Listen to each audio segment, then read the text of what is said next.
Hey guys, Travis with TechRaptor here, Gen Con 2015. I'm here with Tony, the designer of Yashima. He's going to give us an overview of the game and then we're going to jump into some gameplay. Okay, so in Yashima, the first thing that you want to do is you want to pick your kami, your spiritual energy, your spiritual creature that you bind your master with. And the master is your character. It comes with a miniature. This is Akikyo, the fire sorceress. Kenta, the Ronin warrior. We have Rasamu, the monk, and we have Ikaru, the priestess. So after choosing your figure, your master, and your deck of the kami cards, you shuffle them together, and this becomes your battle deck. So after you have a battle deck, you draw cards into your hand based on your hand value here. On your avatar card. You put karma cards into your karma pool, which is just done by facing up cards in your karma pool, cards in your hand, and then you begin play. We have a handy-dandy play round overview card, which essentially after you get the basis of the game by just either watching something like this or getting the indication feel of the game, this is basically all you need to play. The rule book comes in when you need clarification on a keyword or a rule, or you need a more specific overview on a specific part of the game. So what we'll do is we'll just run right through this here. There are two phases in Yashima. There's the Destiny phase and the Battle phase. The Destiny phase is the overview. Now, this is where you set up things for the turn. You first populate the action pool. Now, the action pool is an interesting feature of Yashima because it starts with a move and attack action, but each player in the game then chooses to add either a move or an attack action into the pool. This is a shared pool by players, and what will happen is we reveal, and then in this round it's an even number of tokens. So we then reconcile hand. Reconcile step is where you can look at your hand, decide if you like the cards. If you don't like them, you can put any number back and draw up to your hand limit, or you can just draw up to your hand limit if you like your cards. Initiative step, you simply determine initiative by taking a card from the top of your battle deck, putting it into your karma pool. The player that has the highest initiative would go first.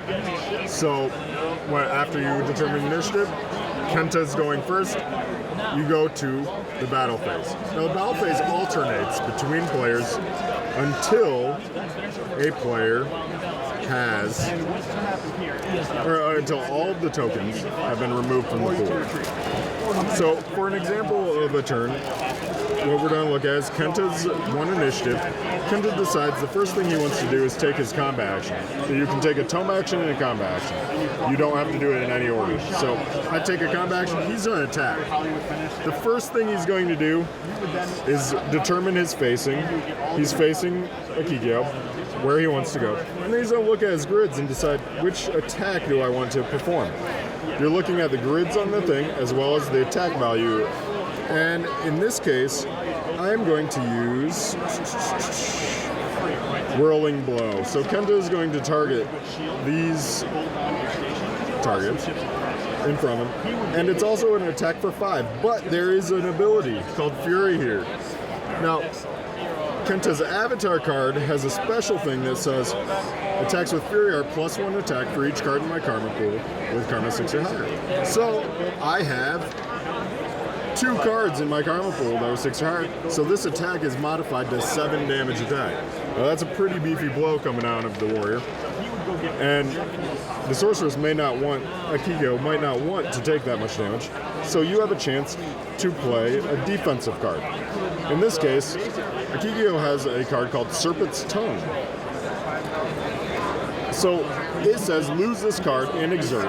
Exerting is a keyword, which means you take the top card of your battle deck and you discard it to move to a space not targeted.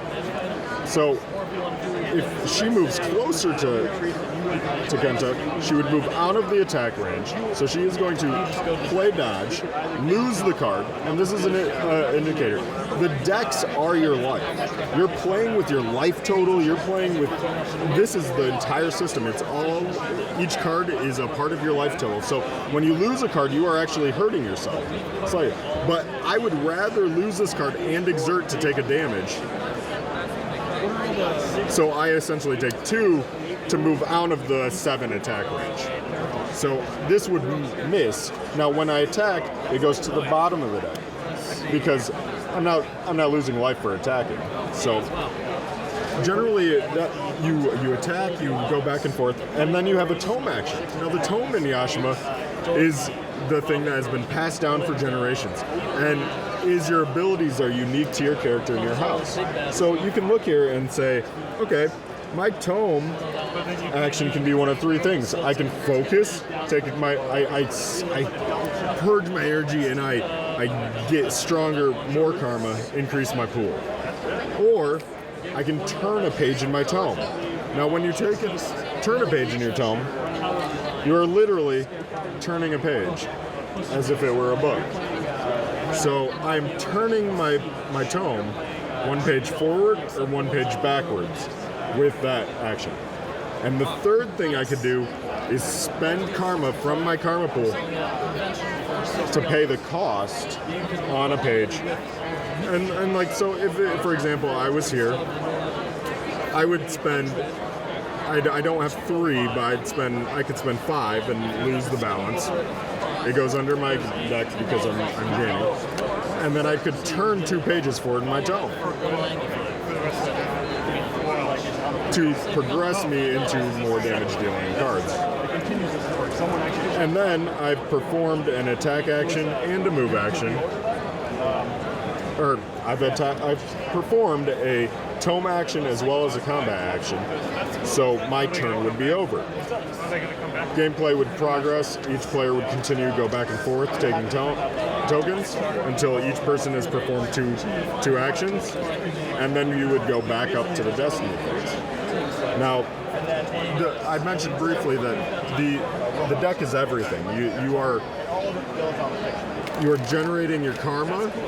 You are putting it into your hand to play abilities, attacks. You are responding to attacks with defenses. Everything is in these cards right here. And the